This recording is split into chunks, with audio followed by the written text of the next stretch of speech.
Philippians 4:13. Christ gives me the strength to face anything. Other versions say, I can do all things through Him who gives me strength. What to do with your personal weaknesses? Maraming kahinaan ng tao o maraming ginuguni-guni na kahinaan, ano ang marapat gawin dito? Panginoon, salamat po dahil kayo ang aming lakas. Salamat sa inyong paglilinis. Salamat sa inyong liwanag. Ngayon, Panginoon, humihingi kami ng inyong pagpapala, karunungan, kaliwanagan. Buksan niyo ang aming isip at puso. Maunawa ang maraming bagay na kuminsan ay nagpapabigat sa aming buhay na dapat naman sana ay hindi. Teach us. Be our preacher, our teacher, and healer. We seek you, Father, in the name of your Son, Jesus our Lord and our friend. What to do with your personal weakness?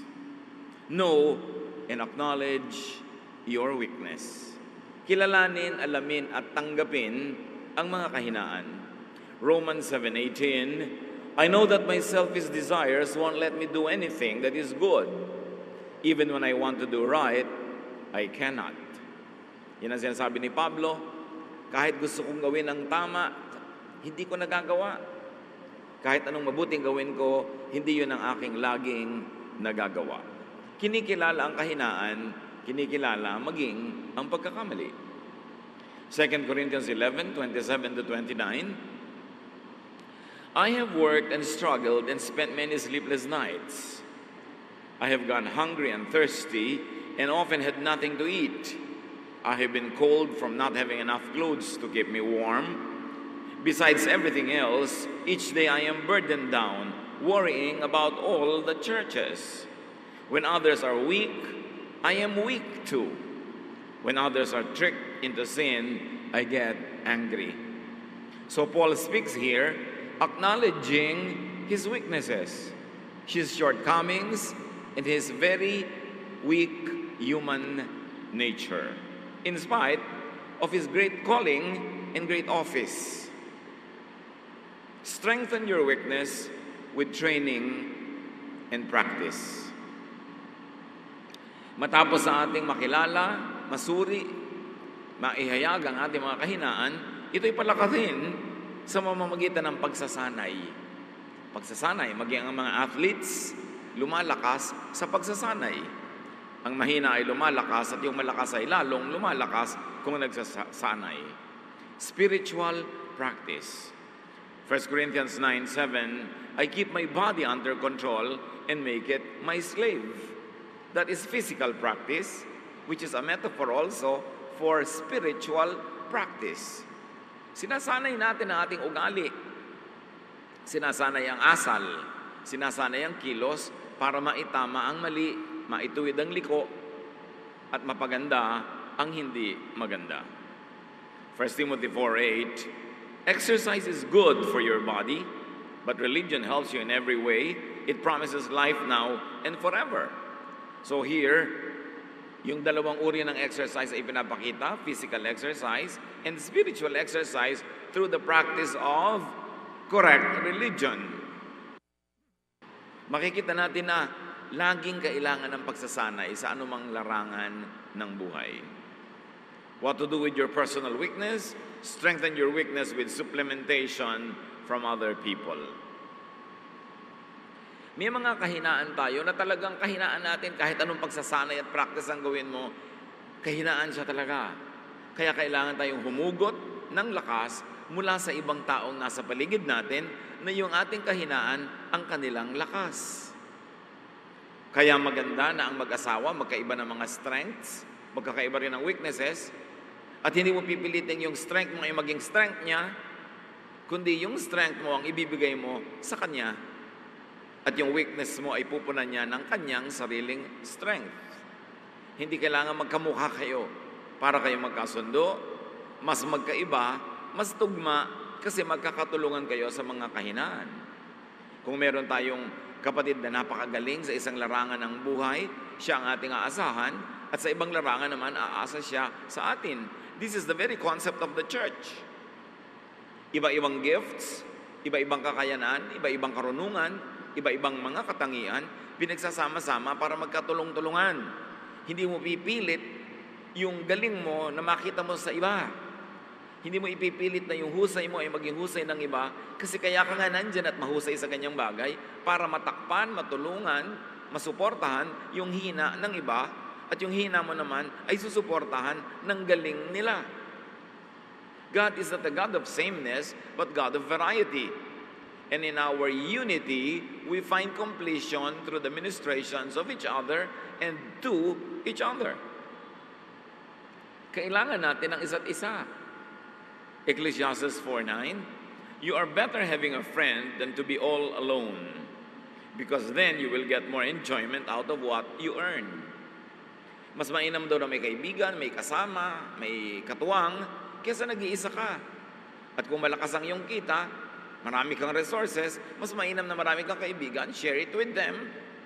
Kung gusto mong lumakad, wala silang pera, ilibre mo, edi mas masaya ka, nagamit mo ang iyong pera, kesa nandun yung pera mo sa lalagyan, nag-iisa ka naman. Mahalaga yung pagkasama-sama. It is the very essence of spirituality, unity. So, give help. And that is strengthening others and also yourself. What is so miraculous about helping others is that it also helps us. Pag tayo'y matulungin sa iba, natutulungan din natin sarili. Pag nagpapasaya tayo ng iba, sumasaya din tayo. Pag nagbibigay tayo, napapayaman din tayo ng pagbibigay na yun. Kaya napakahalagang exercise yung pagtulong sa kapwa. At kung ano ang iyong galing, yun na ibigay mo sa iyong kapwa. Kaya sa isang pamilya, kung minsan ay napakagaling mong kumita, marami kang kita, yun ang role mo, financial support sa mga kulang ang finances, pero yung kulang ang finances, may ibang galing din yan. Kailangan i-contribute din nila yung galing nila sa pamilya, hindi tagatanggap lang sila ng pera. So kung mayroong isang member ng family na na-hospital, nagkakasakit, mayroong nagsusuporta dyan sa pera kasi mas marami siyang pera, yung iba naman, ang suporta nila, warm body. Sila yung nag-aalaga, sila yung nag-iintindi, sila yung bili dito, lakad doon, takbo dito. Yun ang kontribusyon nila. Kanya-kanyang kontribusyon sa pag-aalagaan ng mga mahal natin sa buhay. 1 Corinthians 12:7, now to each one, the manifestation of the Spirit is given for the common good. Bawat isa sa church, merong spiritual gift. Ibinigay yun sa kanya ng Diyos para sa ikabubuti ng buong kapatiran, hindi lang sa kanyang sarili. Kaya kahit sa church, meron talaga na gifted with a lot of money, so sila yung mas maraming ibinibigay na financial support sa needs. Yun namang mga hindi masyadong gifted with a lot of money, they're gifted with time, with energy, with effort. So sila naman to ngayong laging nandun, nagtatrabaho, kumikilos, habang yung kapatid nila na nagdo-donate ay busy gumagawa ng pera sa pagnenegosyo. Nagkakatulong-tulungan. Kanya-kanyang papel sa buhay. Yung magaling kumanta, kailangan kumanta para yung mga taong hindi ganun kagalingan, ma-edify sa kanyang music. Yung mahusay mag-organize, siya ang nagtitipon-tipon ng mga gawain para yung hindi masyadong mahusay mag-organize, sasali na lang. Susunod na lang. Kanya-kanya ng papel sa buhay. Kung ganon, ang kahinaan ay nagiging lakas kung humuhugot ng lakas mula sa iba na binigyan ng Diyos ng lakas doon sa bahagi ng buhay na ikaw ay mahina. At bilang ganti, yung lakas mo naman ay ibinibigay mo sa ibang mahihina. Kaya pag nagsasama-sama sa fellowship, ang ending, lahat lumalakas. Lahat lumalago. Everybody is edified. 1 Corinthians 14:12, so with yourselves, since you are eager for spiritual gifts, strive to excel in them for building up the church. Ano man ang galing mo, ano man ang husay mo, total gusto mo maging mahusay, gusto mo maging outstanding, magpakahusay-husay ka para sa ikabubuti ng kapatiran, hindi lang ng iyong sarili. Sapagkat ang tunay mong pamilya ay ang pamilya ng Diyos kung saan ang pinuno ay si Jesus mismo. So what to do with your personal weaknesses?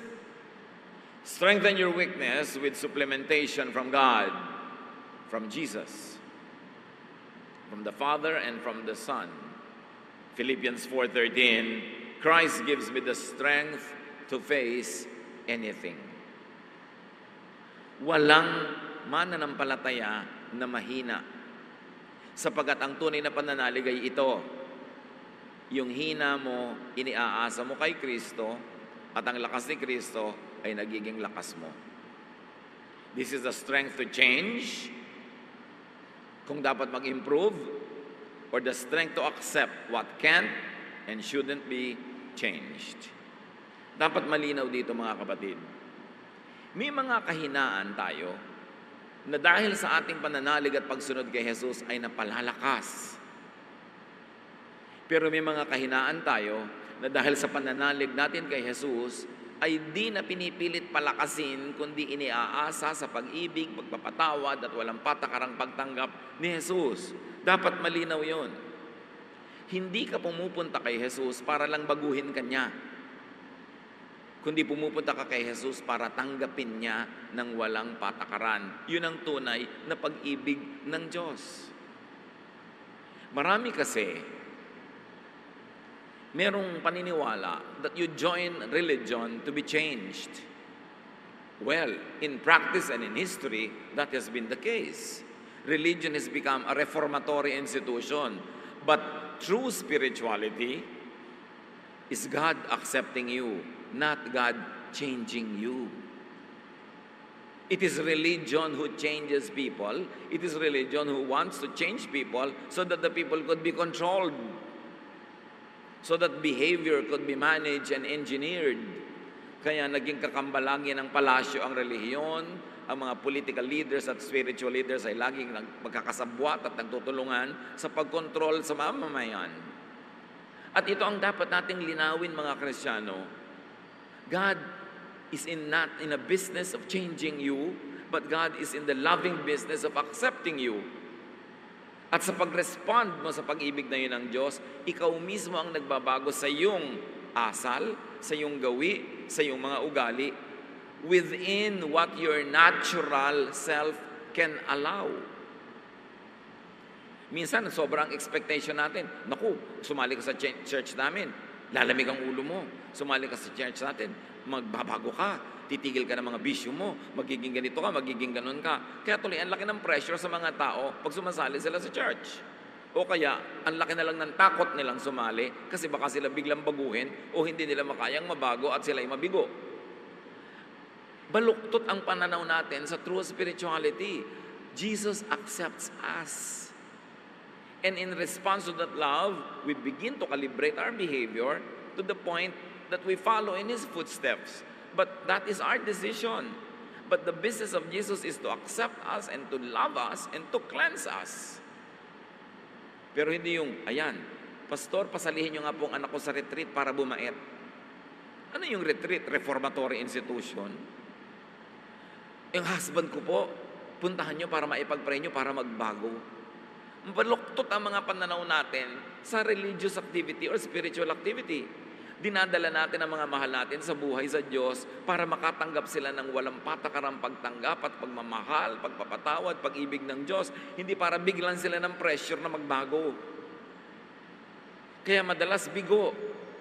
O kaya magre-retreat, nagbabago lang ng 2 linggo, tapos babalik uli yung totoo. Kasi ang pwede lang maging pagbabago ng tao, yung sang-ayon sa kanyang natural self.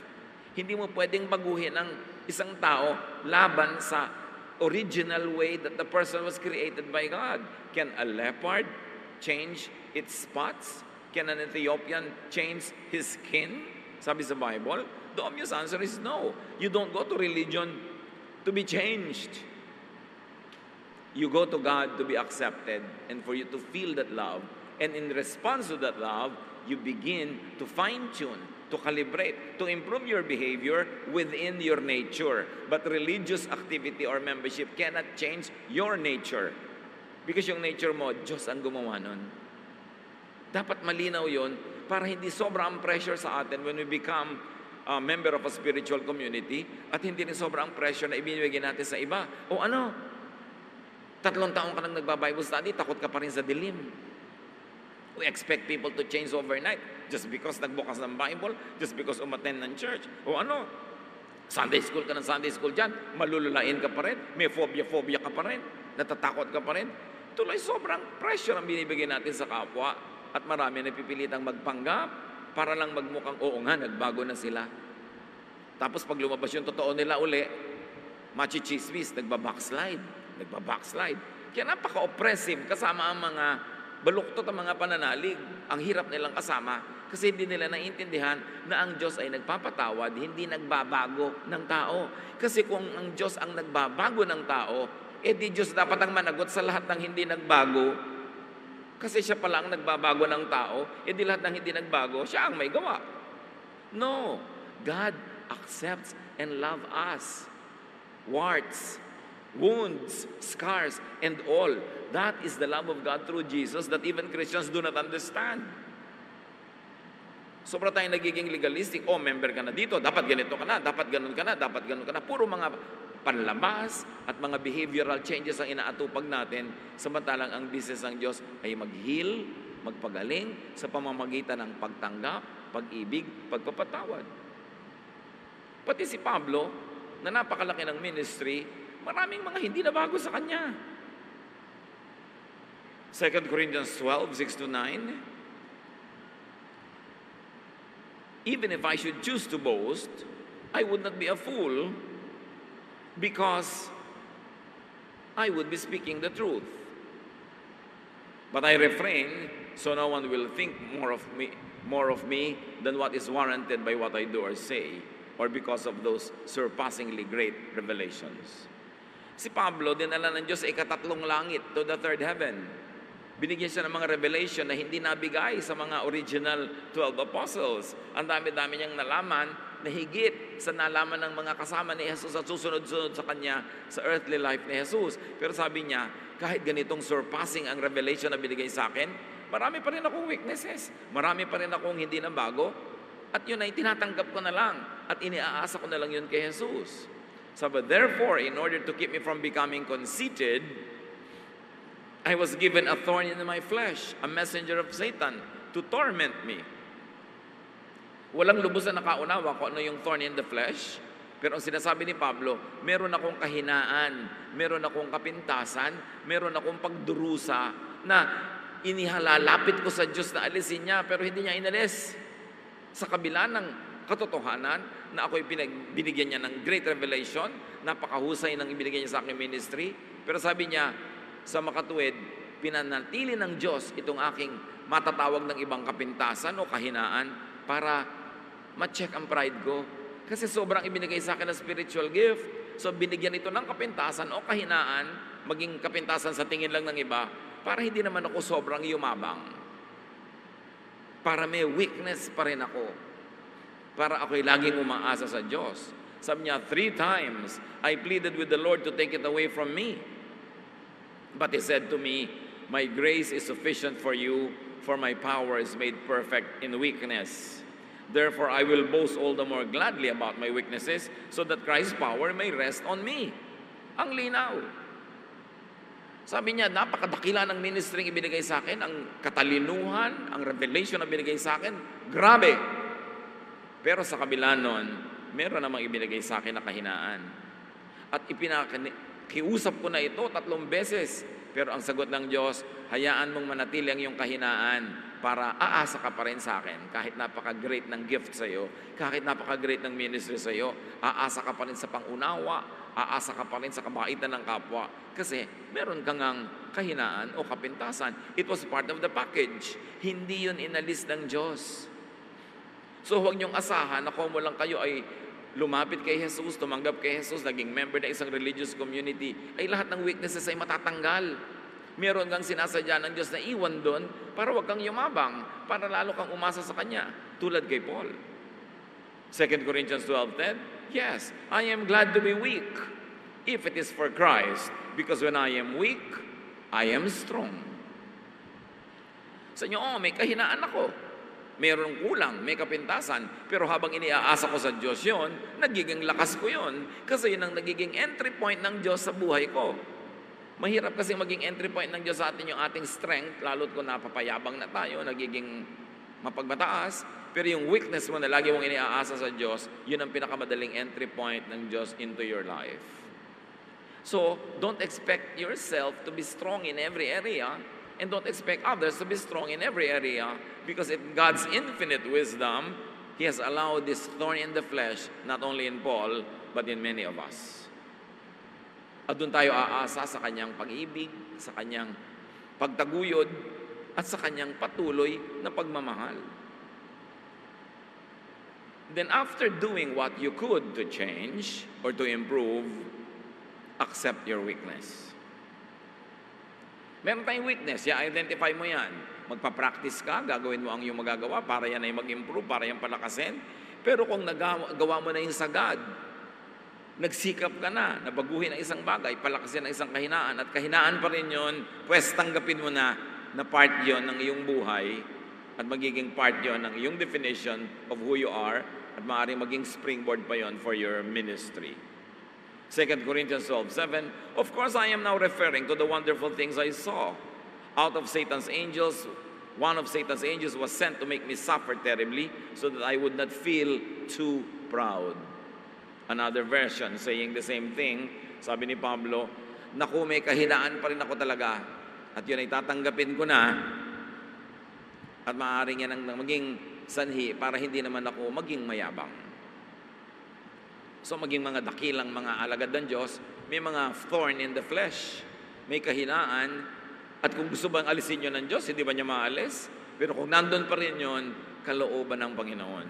Ito ang isa nating dapat maintindihan at matanggap, na may mga weaknesses ang tao na hindi Diyos ang mag-aalis sapagkat siya ang pumayag na nandun yun. Mahiwaga ang paraan ng pag-iisip ng Diyos at hindi natin siya dapat itulad sa ating mga tao. Na kung tayo lang ang Diyos, babaguhin natin ang lahat ng tao. Pero hindi ganun ang ginagawa ng Diyos at mas malinaw yon, mas luluwag sa ating dibdib na tanggapin ang ating mga sarili at ang ating kapwa. So accept yourself as God created you. Matapos mong sikapin na improvein ang sarili, pero kung hanggang doon at hanggang doon lang talaga ang nangyayari, accept yourself. Accept your natural self. And this is what it means to have the peace of Jesus. Habang nakikipagtunggali ka sa iyong sarili, habang nire-reject mo ang iyong sarili at ang iyong kapwa, hindi ka magkakaroon ng kapayapaan. Laging hati ang iyong loob at laging meron kang agam-agam. Pero ang sabi ni Lord, my peace I give to you, not as the world gives, do I give. Ganon. Do not be afraid. Do not let your heart be troubled. I have overcome the world. So yung mga kahinaan natin, yun ay charge to Jesus. Yun ang ibig sabihin na meron tayong tagapagligtas. Hindi tayo ang nagliligtas sa ating sarili. So, real Christian spirituality is not a reformatory institution. It is acceptance because of love, because of the love of God. Ang tunay na paglapit sa Diyos ay hindi yung babaguhin mo yung sarili to the point na pasado ka na sa standard ng Diyos. Ang tunay na paglapit ng Diyos ay babaguhin ang iyong attitude about even yourself. Mamahalin at tatanggapin ka ng Diyos. Kaya maraming tao, lalo nang nag-religion, lalong nag-guilty. Nung naging religious, lalong bumigat ang kalooban, lalong lumungkot, lalong nagiging hypocritical, laging maging mapagpanggap. Kasi akala niya, kung lumapit ka na sa Diyos, change ka na. Eh, hindi naman talaga totoo. So, nagpapanggap na nag-change. At nakakaroon ka ng sakit pag lagi ka nagpapanggap. You don't change the brothers and the sisters. You accept and love them. And that love is what will inspire them to become the better versions of their own selves. Not to be the copy of another person, but to be the better version, the best version of their own natural selves. Dapat kung tayo yung mga kapatid sa Panginoon, pag nandyan tayo, yung mga tao are at ease to be true, to be real, to be themselves. Hindi yung pag nandyan ka, nagpapanggap sila, nagbabanal-banalan dahil baka hindi sila pumasa sa iyong pihikang mga standards. Kaya nakakaroon ng kapahingahan ng tao pag tunay niyang natatagpuan ng Diyos dahil ang natatagpuan niya ay ang pag-ibig at pagtanggap ng Diyos na maging ng mga kapatiran.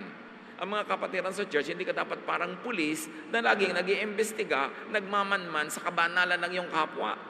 At pagkatapos pag-uusapan at uhusgahan yung mga bumabagsak sa iyong standard. Coming to God is receiving His forgiveness, His unconditional love and acceptance. Not being forced into conforming to certain religious standards. Yun ang religion. Kaya magkaiba dapat yung organized religion sa true spirituality. Because in spirituality, you find freedom. You rest. You relax. Kaya sabi ni Jesus, come to me and I'll give you rest. Why? Because I will accept you. Because I will love you. And that is the same thing you should give to your brothers and sisters. Rest. Hindi yung binubuli-buli mo, pinipilit-pilit mo na sumunod sa mga kabanalan at guni-guni mo na mga imposibleng mangyari this side of eternity. So accept yourself as God created you, and then you will be free, and then you will find rest, and then you will have peace, and then you will be inspired to love others as well. Psalm 139:14, I praise you because of the wonderful way you created me. Everything you do is marvelous. Of this, I have no doubt. And everything includes yourself and myself.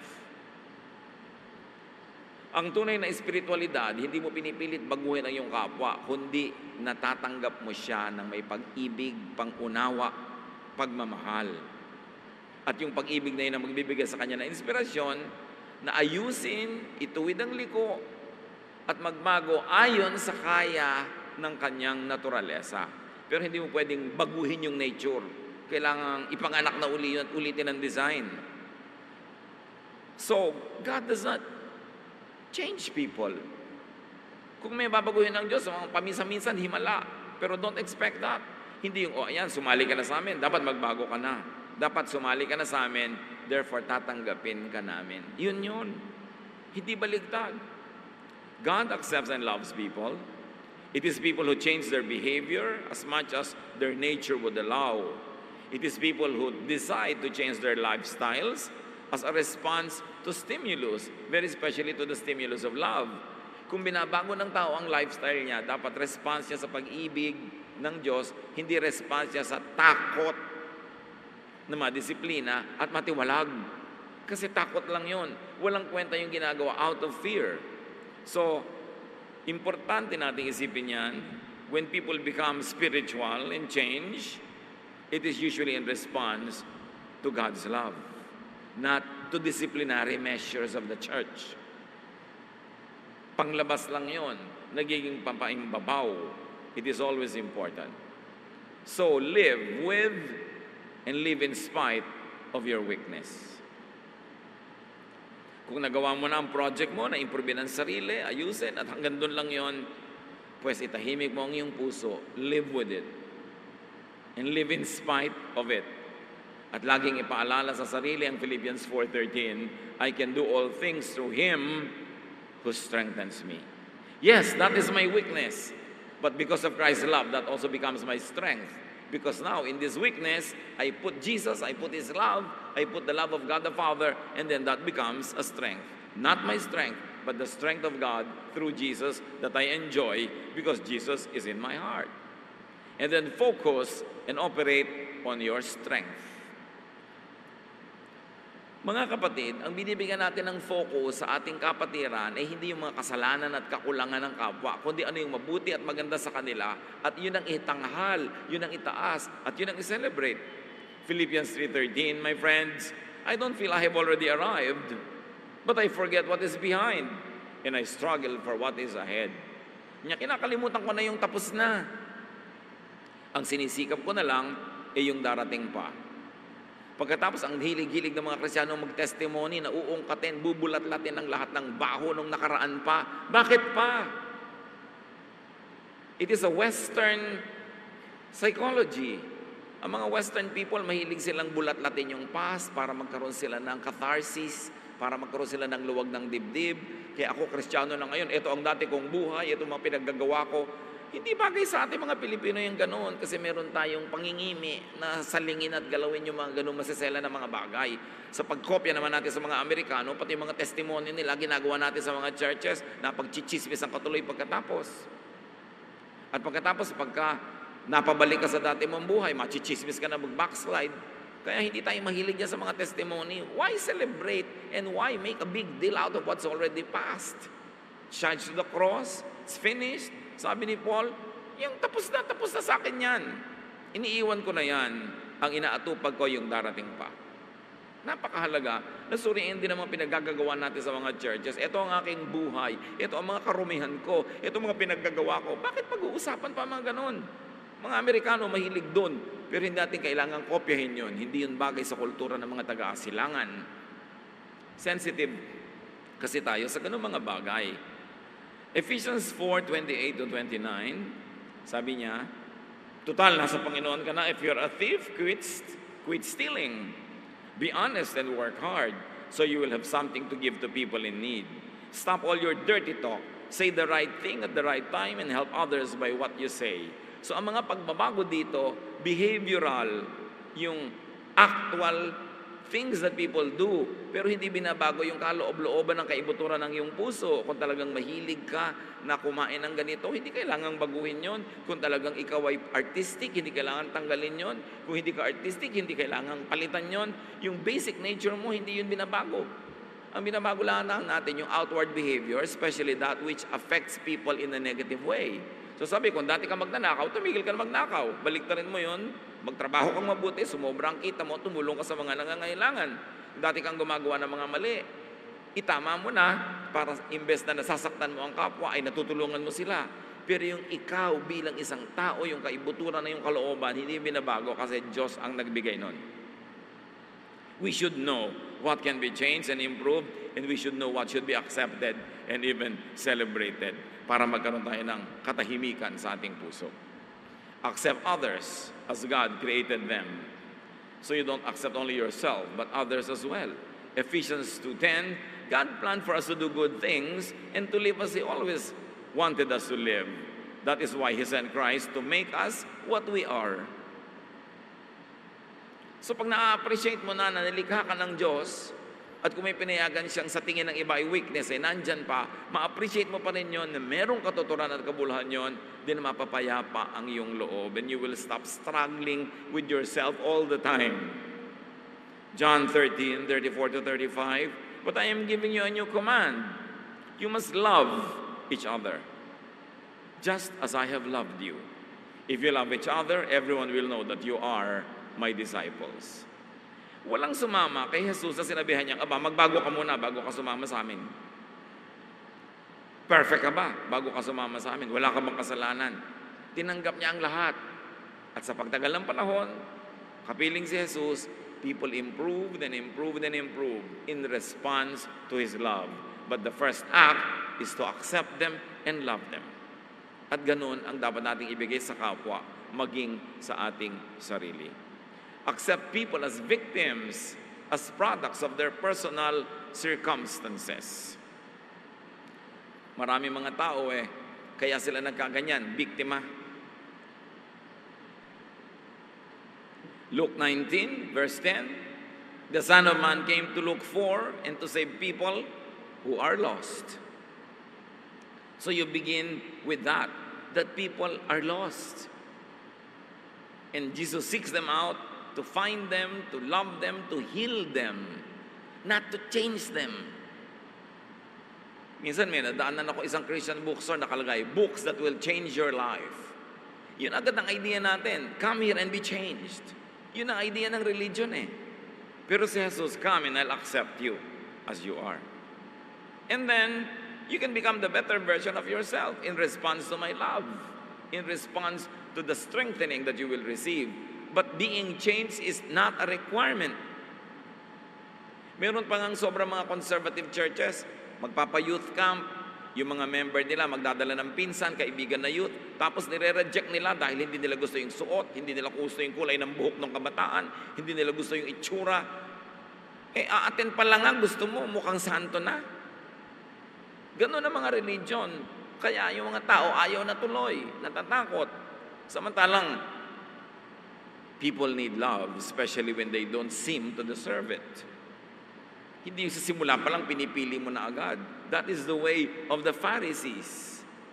Laging nanguhusga, laging hindi ka pwede, hindi ka banal enough.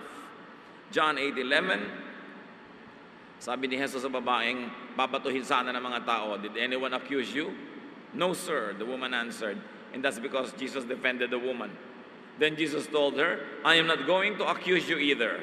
You may go now. Masarap kasama si Jesus. Kahit sabihin pa niya sa yung sin no more. Pero hindi niya ginagawang kailangan, sinless ka na bago ka lumapit sa akin. Sabi niya, I'm not going to accuse you. I will love you. This is the Jesus that we should know. This is the Jesus that had been hidden by the church from people because ang laging inuukil-kil ng mga churches sa mga tao is the strictness and the law of Moses na tinakpan na ng law of love ni Jesus. Gaano kahirap maintindihan yun? Personal weakness should be recognized, strengthened, and turned into strength. Turn every disadvantage to an advantage. Mga kapatid, gusto kong ulitin ito. Kung meron kayong weakness, sa tingin nyo weakness, do what you can to strengthen it. And after you have done what you could, may natira pa rin o nandun pa rin siya, tanggapin nyo, manahimik kayo, live with it, live in spite of it, surrender it to Jesus, and depend on the love of Jesus. Ephesians 4:31-32, stop being bitter and angry and mad at others. Don't yell at one another or curse each other or even be rude.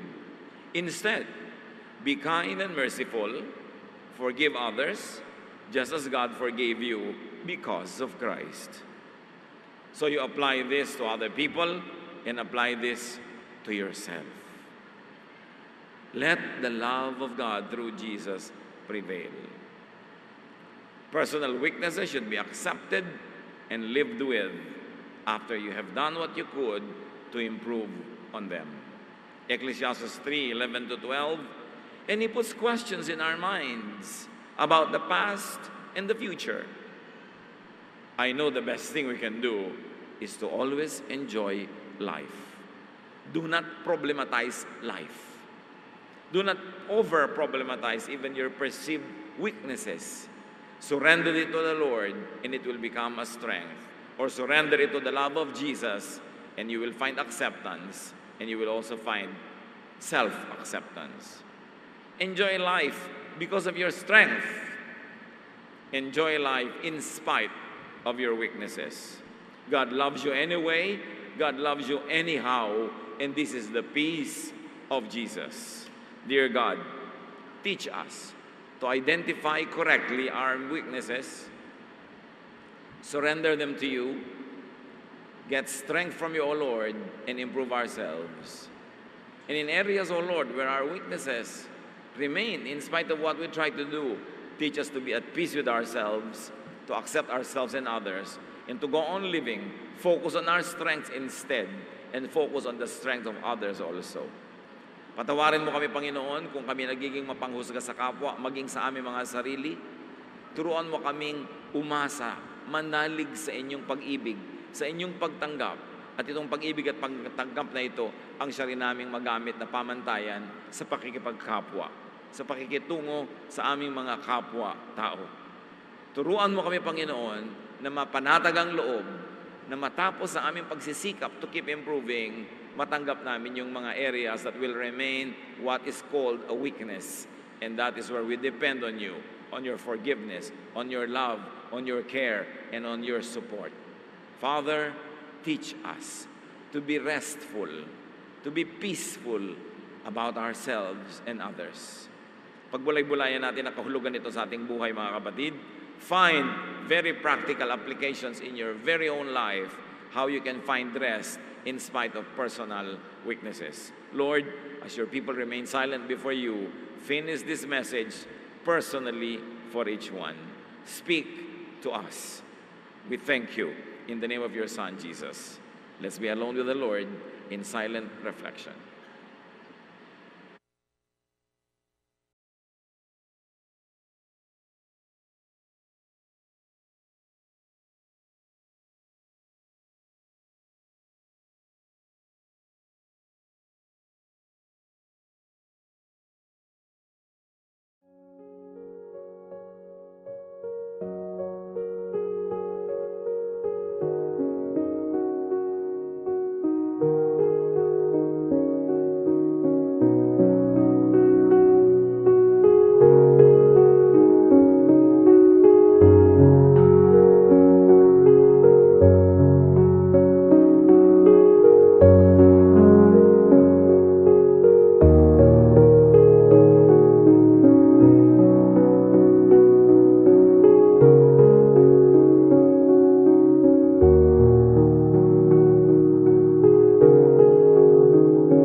you.